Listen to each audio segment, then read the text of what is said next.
അസ്സലാമു അലൈക്കും വറഹ്മത്തുള്ളാഹി. അൽഹംദുലില്ലാഹി റബ്ബിൽ ആലമീൻ.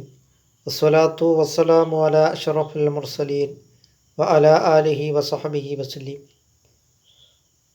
ഒരു സഹാബി വന്നിട്ട് സയ്യിദുനാ മുഹമ്മദുർ റസൂലുള്ളാഹി സ്വല്ലല്ലാഹു അലൈഹി വസല്ലമ തങ്ങളോട് ചോദിക്കുകയുണ്ടായി, മത്താ സാഅത്തു യാ റസൂലല്ലാഹ്, അള്ളാഹുവിൻ്റെ റസൂലേ,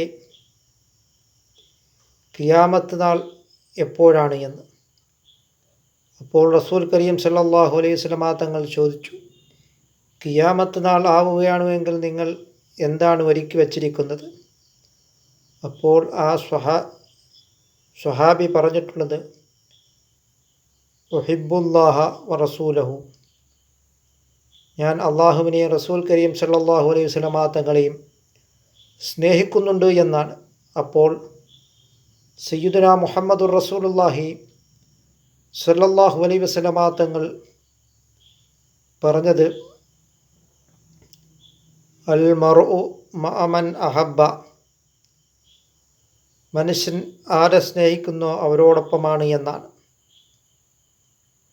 അതിനാൽ നാം പുണ്യപ്രവാചകർ സല്ലല്ലാഹു അലൈഹി വസല്ലമ തങ്ങളെ നാം സ്നേഹിച്ചു കഴിഞ്ഞാൽ നബിതങ്ങളോടൊപ്പം നമുക്ക് സ്വർഗത്തിൽ പ്രവേശിക്കുവാൻ കഴിയുന്നതാണ്. അല്ലാതെ ആ സഹാബി എൻ്റെ നിസ്കാരങ്ങൾ കൊണ്ടോ എൻ്റെ നോമ്പുകൾ കൊണ്ടോ എൻ്റെ ദാനധർമ്മങ്ങൾ കൊണ്ടോ ഞാൻ രക്ഷപ്പെടുമെന്ന് ആ സ്വഹാബി പറഞ്ഞില്ല.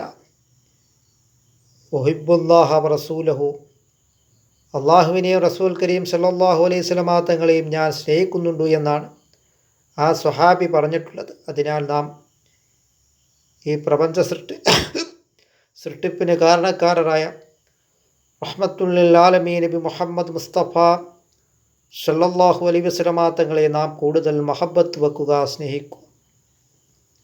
സഹാബാക്കളും ഇമാമികളുമെല്ലാം രക്ഷപ്പെട്ടത് നബിതങ്ങളോടുള്ള മഹബത്ത് കൊണ്ടാണ്. നബിതങ്ങളോടുള്ള മഹബത്ത് കൊണ്ട് ഇമാമുന മാലിക് റളിയല്ലാഹു അൻഹു മദീനയുടെ മണ്ണിൽ ചെരുപ്പിട്ട് ചവിട്ടാറില്ലായിരുന്നു. നബിതങ്ങൾ കിടക്കുന്നതായ ആ മണ്ണിൽ ഞാൻ ചെരുപ്പിട്ടുകൊണ്ട് ഞാൻ ചവിട്ടുകയില്ല എന്ന് പറഞ്ഞുകൊണ്ട്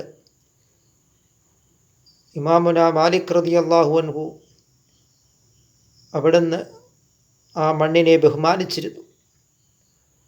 അതിനാൽ നാമും ഈ പ്രപഞ്ച സൃഷ്ടിപ്പിന് കാരണക്കാരായ റഹ്മത്തുൽ ആലമീൻ നബി മുഹമ്മദ് മുസ്തഫ സല്ലല്ലാഹു അലൈഹി വസല്ലമ തങ്ങളെയും അള്ളാഹുവിനെയും സ്നേഹിച്ചെങ്കിൽ മാത്രമേ നമ്മളുടെ ഈ ദുനിയാവും ആഖിറവും രക്ഷപ്പെടുവാൻ കഴിയുകയുള്ളൂ എന്ന് നാം മനസ്സിലാക്കുക. അങ്ങനെ നാം അള്ളാഹുവിലേക്ക് നാം മടങ്ങുക. അല്ലാഹു തആല പുണ്യപ്രവാചകർ സല്ലല്ലാഹു അലൈഹി വസല്ലമ തങ്ങളെ കൂടുതൽ മഹബത്ത് വെക്കുവാനും നബിതങ്ങളോടൊപ്പം നാളെ സ്വർഗത്തിൽ നമ്മളെ ഉൾപ്പെടുത്തുകയും അല്ലാഹു തആല